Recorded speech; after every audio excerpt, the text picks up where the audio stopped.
Opposition जमातें अब से 4 रोज बाद इलेक्शन कमीशन के बाहर एहतजाज करेंगी। पीटीआई फॉरेन फंडिंग केस के जल्द फैसले का मुतालबा दोहराएंगी। मगर सवाल यह है कि क्या ऑपोजिशन ने तमाम उम्मीदें फॉरेन फंडिंग केस से जोड़ ली हैं या उन्हें ऐसी कोई उम्मीद दिला दी गई है?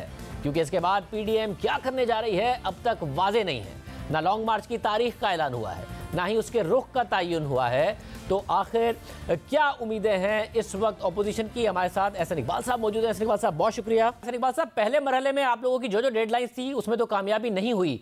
ये जो अचानक कॉन्फिडेंस है आपका, ज़ाहिर हुकूमत भी कॉन्फिडेंट है, वो क्या इलेक्शन कमीशन में फॉरेन फंडिंग केस के हवाले से आप लोगों को उम्मीद है या उम्मीद दिलाई गई है जिसकी वजह से आप लोगों को लगता है कि यहाँ से कुछ हो जाएगा हुकूमत के खिलाफ? देखिए शाहजेब साहब 6 साल से फॉरेन फंडिंग केस में एनआरओ पे चल रहे हैं। दूसरों को कहते हैं मैं एनआरओ नहीं दूंगा, पाकिस्तान की तारीख का सबसे बड़ा एनआरओ इनके पास है। क्योंकि अगर फॉरेन फंडिंग केस का बर वक्त फैसला हो जाता तो इमरान खान साहब भी सियासत से नाअहल हो जाते और इनकी जमात की रजिस्ट्रेशन भी मनसूख हो जाती। क्योंकि ये बात रिकॉर्ड पे आ चुकी है कि इनके पास ऐसे जराए से फंडिंग आती रही है जिनको हम आसानी से मुल्क दुश्मन करार दे सकते हैं। और अगर इलेक्शन कमीशन बर वक्त इनका फैसला करे तो ये खुद भी नाअहल होंगे और इनकी पार्टी की रजिस्ट्रेशन भी कैंसिल होगी और इससे पिछला पूरा 2018 का इलेक्शन भी वॉइड हो सकता है कि जब एक पूरी पार्टी जिसको इक्तदार में लाया गया है वो नाअहल। मगर ऐसे मतलब ये किसी ने गलत उम्मीद तो आपको नहीं दिला दी, क्योंकि इलेक्शन कमीशन तो ज्यादा से ज्यादा उन फंड्स को जब्त कर सकता है और फिर वफाकी हुकूमत को लिख सकता है और फिर वफाकी हुकूमत ने फैसला करना है कि उस पार्टी पर बैन लगाना या नहीं लगाना, और वो वफाकी हुकूमत तहरीक इंसाफ की है। देखिए, इलेक्शन कमीशन ने रजिस्ट्रेशन करनी होती है इलेक्टोरल पार्टीज की। अगर कोई पार्टी इलेक्शन कैंसिल हो जाए तो वो इलेक्शन लड़ने की और अपने इंतखाबी निशान की अहल नहीं रहती। कवानीन में ये अख्तियार तो है इलेक्शन कमीशन के पास कि जब वो सिंबल दे रहा होगा और तो उस वक्त देखेगा कि जी पार्टी ने सारे जवाबित की पासदारी की है नहीं की है। ये अख्तियार कहाँ है कि जी सिंबल ले लेगा अगर पार्टी जीत गई है तो कानून इस हवाले से आपको लगता है इतना आसानी से हो जाएगा ये?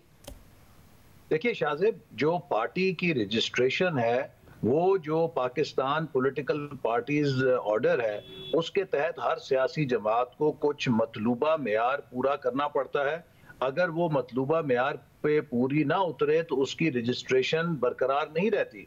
और एक ऐसी पार्टी जिसकी इलेक्शन कमीशन से रजिस्ट्रेशन खत्म हो जाए वो किस तरीके से अपनी इंतखाबी हैसियत को बरकरार रख पाएगी?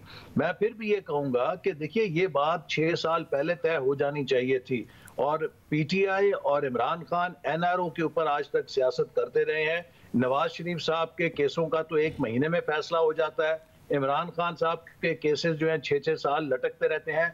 अब वक्त आ गया है कि इलेक्शन कमीशन इस मसले को तय करे, इसका फैसला करे और कौम के सामने अब हकायक आ चुके हैं। स्टेट बैंक इस बात का सबूत इलेक्शन कमीशन को दे चुका है कि दर्जनों ऐसे अकाउंट हैं फॉरेन फंडिंग के जहां बाहर से पैसा आता था और वो अकाउंट पीटीआई ने इलेक्शन कमीशन के सामने डिक्लेयर नहीं किए गए।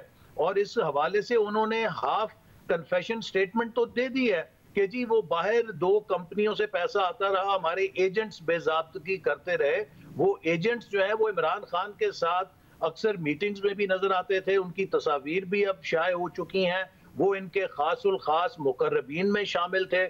और अब अगर ये अपनी जान ये कह के छुड़ाना चाहते हैं कि जी एजेंट्स की गलती थी तो ये उज़्र काबिल कबूल नहीं है। इसकी तमाम तर जिम्मेदारी इमरान खान साहब पर है क्योंकि उनकी बराह रास्त निगरानी में ये सारे फंड पाकिस्तान मुंतकिल हो रहे थे। ऐसा नहीं बात साहब, अब ज़ाहिर कानूनी तौर पर यह मामला फौरी तौर पर तो होगा नहीं, तो या तो आप क्या कोई बैकडोर राब्ते के जरिए आप लोगों को उम्मीद दिलाई गई है कि इस केस के जरिए इस हुकूमत को चलता किया जा सकता है, या फिर आप क्योंकि अब सेनेट के इलेक्शन में हिस्सा लेने जा रहे हैं तो मार्च तक का टाइम गुजारना चाहते हैं कि इलेक्शन कमीशन और फॉरेन फंडिंग केस इसमें अपने कारकुनों को एक्टिव रख के?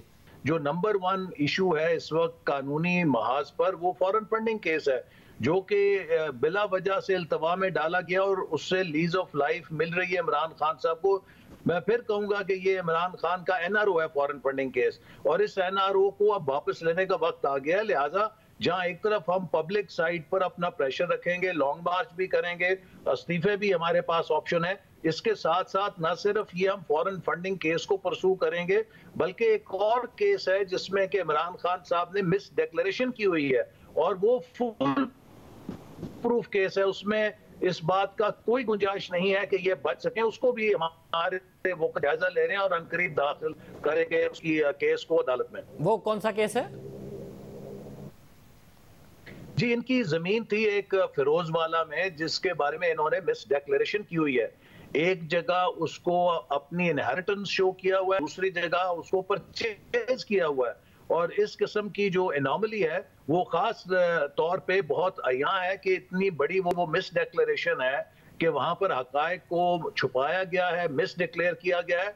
और जो सादिक और अमीन की तारीफ है उसके ऊपर अगर तोला जाए तो वहां पर यकीनन जो इनको साकिब निसार साहब सादिक अमीन का ताज बिठाकर गए थे इनके सर पे, वो ताज बहुत आसानी के साथ उस केस में इंशाअल्लाह ताला उतर जाएगा। साहब, अब दायरा जब आप तफसीलात लेकर आएंगे तो पता चलेगा कि उसकी क्या मेरिट्स है और क्या नहीं है, जब डॉक्यूमेंट्री एविडेंस सामने लाएंगे। मगर मौलाना फजलुर रहमान ने मरियम नवाज साहिबा के साथ खड़े होकर, आप लोग भी वहां मौजूद थे, कहा कि जी पिंडी की तरफ भी मार्च हो सकता है।